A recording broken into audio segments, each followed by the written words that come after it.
SevereMMA, it's a week out from FCC 14, and looking forward to attending that event. And it's got a fight card, quite frankly, that in terms of UK MMA, it's a pretty sweet looking fight card, wouldn't you say? Yeah, and like I say, you and Clayton used to sort of shout out the back big things that FCC were doing. I never attended the show, but I've been to the last 3 now, and I can see where he was coming from. They're taking leaps and bounds, and for me, at the minute, below BAMA, FCC are the pinnacle of what we would call regional shows. Oh yeah, without question. Yeah, certainly, I think certainly at the top of the pile. Sure. We went to another one last weekend, and I think we put it up there as well. It's, you know, and good for UK MMA, especially amateurs, because again, these are the shows that give some of these guys the start. Yeah, I mean, it's good. I mean, Fight UK used to do it around here locally for us, but FCC and BCMMA, they seem to be taking that mantle now.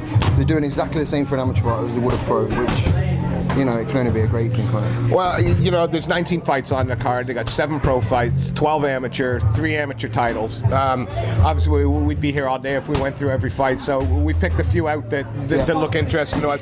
You know, with 3 amateur title fights, but I got to say, you know, I'm going to quickly shout out Chris Senior and Matthew Bonner, because, you know, these guys, they've not been in a boring fight ever at FCC. Neither one of them have ever been in a boring fight. That's going to be a real war for the. I can remember Chris Senior last time. He gutted it out big time. And guts it out and gets the wins and finish. I mean, that's a really good fight. But fight for guys who just for the fun of it. You know, the amateur heavyweight title between Sean Kenny and Wadsworth. Man, it's a rematch, I think. And the first time it was just unbelievable. So I think this fight is going to be so much fun for the fan. I can remember Sean Kenny from the last event. We obviously see a lot of fights. Yeah. But that guy definitely sticks in my head. He was sort of like, do you know what I mean? I don't know, like aggression from the start. He wants to literally murder his opponent from the start. I think so. And Paul Wadsworth, I don't think he knows what the word backwards means. So they're just going to go. This is unit. On the side and meet in the middle. Sound the unit alarm because somebody's falling over. I think that's an awesome fight.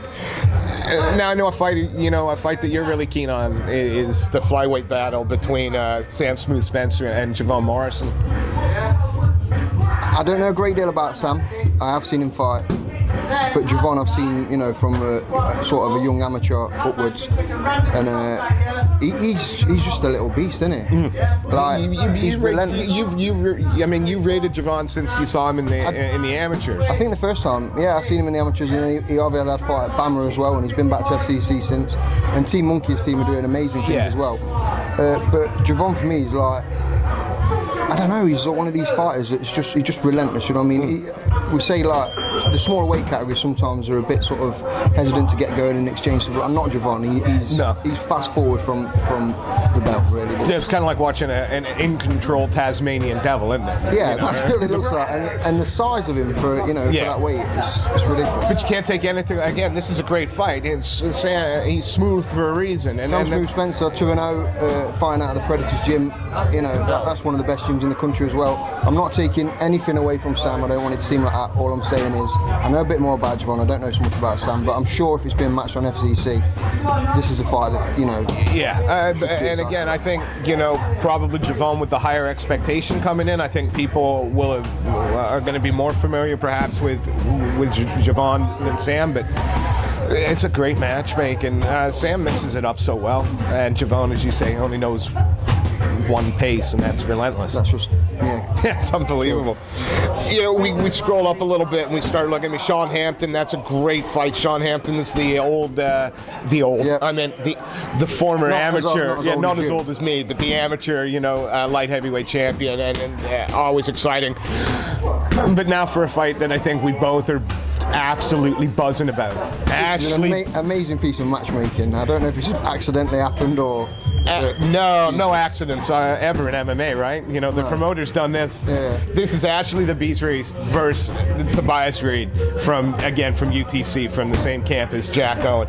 Now, anybody in sort of UK who knows a little bit about amateur MMA knows that Ashley Reese and Chester probably put on the amateur fight of the year last year. Reese doesn't know how to lose. Yeah. He can be put in horrible positions, guts his way out of it, and he's an animal. Whereas Tobias, a completely different fighter. I think these two, like stylistically, this is probably one of the best matches I've probably ever seen, amateur-wise. Tobias is the type, he's a bit of a sharpshooter, he'll stay on the outside, he'll pick his opponent apart, pick shots, a different sort of style like we explained with the UTC Stats guys. But Ashley Reese has got the style. If I had to pick someone to beat Tobias, I would pick Ashley Reese. If I had to pick someone to beat Ashley Reese, I would pick Tobias. What a great fight. Amazing. You know, both of these guys are at a point in their pro careers. It's still early enough that, you know, a loss to one of these guys isn't going to set them back too far. It's almost gotten somebody's got to get a no on their professional record out of this fight. This screams to me, like, it always reminds me of the Yannick Bahati, Matty Allen fight, where you've got these two young pros that have got it all before them, fighting each other early in the careers. You know what I mean? I don't think it's going to be a detriment if any of them lose, but I could not.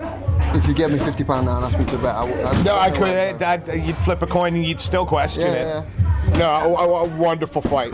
And we got Dean Truman facing, you know, next gen's Adam Ventra. I don't know. Now, I was kind of hoping that the Desborough Ventra. Be careful what you're saying, Dean's just over there. Yeah, I was kind of hoping that we'd get to see the Ventra Desborough thing, but I think you know, with the bad blood between them, I thought that might be a tasty little fight. But you know, Ventra, great young fighter coming out of a great camp, is mixing his MMA up together. Grappling, I still think, is where, you know, his submission game I still think is a little bit better than perhaps some of the other elements, but wow, what an exciting kid to watch. Once again, another great match.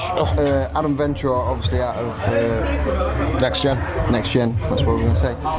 Another great team doing massive things again at the minute. They brought Dean Truman in to fight him. If you look at Dean's record, you know, it's not the greatest of records, but I'll tell you now, Dean Truman is legit. He's absolutely. We've seen him, me and you have seen him fight many a times, and the ones he's lost, you know what I mean, at some point he may have won them. Absolutely, and even the ones he's lost, they've still been sort of fight of the night candidates. You know, and that Dean always brings it, and that's going to be the great thing about this fight. Ventra's not going to give an inch. I love it when they've got the local guys that they have on the shows all the time, and they bring these guys in, not from to beat up.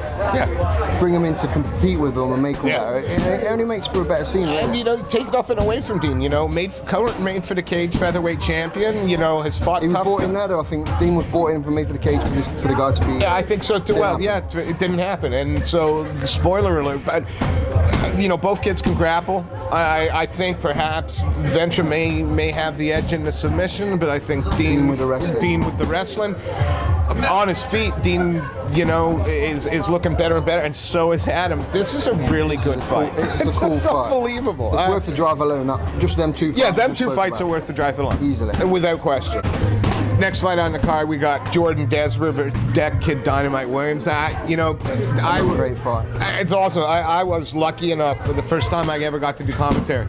I got to do commentary for Deck Williams' fight in FCC, and I've been at cage side for some knockouts before. You know, we've been nice and close to the action, but I got the sweetest one-punch knockout I've ever seen. I mean, it just came out. It was unreal. So we know he has, the power. We know he can finish fights. And then Desborough brings in an all-round MMA game, and you know, this is a kid that's, you know, put in some miles. Took the Cage Warriors bantamweight champion Brett Johns 5 rounds after a fight. So during the tournament, you know, SBG trained this kid, Team Handsome. I think, you know, Jordan. I've seen Declan fight. I know a little bit more about Jordan, coming from SBG mainline, under obviously Carl Tanswell. Yeah. We all know they're doing big things in a minute. You just can't sleep on them guys. As good as these two fights are, Dean Truman, Declan Williams, I still want to see Ventura and Desborough go. Me too. And I think it's got to happen after this fight. But you know, where featherweight, 140. Put him in the middle. Put a 140. Come on, make it happen. Because I'm looking forward to the post fights. Yeah, hopefully they're right next to each other. So they can talk shit to each other. And obviously the new main event, unfortunately, Paddy Pimblett, Teddy Violet has had to be, it was such a great fight as well. Oh, what a wicked fight. Just the right level of fight for Paddy right now. It was just a perfect fight. I don't know if Paddy would agree with you. I think Paddy might go, yay! I think Paddy Pimblett is a future star, and I think he is a future champion in the making. But don't rush. I don't want to see him rush it. Do you know what I mean? Yeah. Although I think he would fight Conor McGregor tomorrow. Yeah, I think so too. Yeah, without question. So it means that the welterweight fight, the title fight between Matt Inman and the arm collector Des Parker has been elevated to the main event. I love watching Inman perform. I like. There's nothing boring about a Matt Inman fight ever. No, even I think a lot of people probably could see that, but even Matt, you see just the complete MMA fighter. Everything he does. Yeah. There's a reason for it. He's cool. He's calculated. He don't expend energy, on wasted techniques. Everything he does is meant to, move on to the next. And he seems to have a bit of an edge. There seems to be is it attitude? Yeah, he's maybe showing a bit of an attitude, and too many people happy to take can crushing fights in UK MMA. Give me the 50-50. I mean, and then with that confidence, Des Parker, fair play, stepping up last. This is a fairly short notice fight for Des. He's a Cage Warriors vet. He's as tough as nails, and a win over Inman for the FCC title. Massive. Yeah, that's a huge win for Des. So Matt Scott, there is a little bit of pressure there. Matt Scott, there always is. When you're the guy expected to win, and there's another guy coming in, I'm going to call Des an underdog in this fight. Yeah, I think that's fair. I think the pressure always goes back to the guy that's the favourite a little bit, because the underdog's not got nothing to lose. Yeah. So even if he goes in there and puts on a stat performance and loses, he's still going to be doing his name good. Yeah.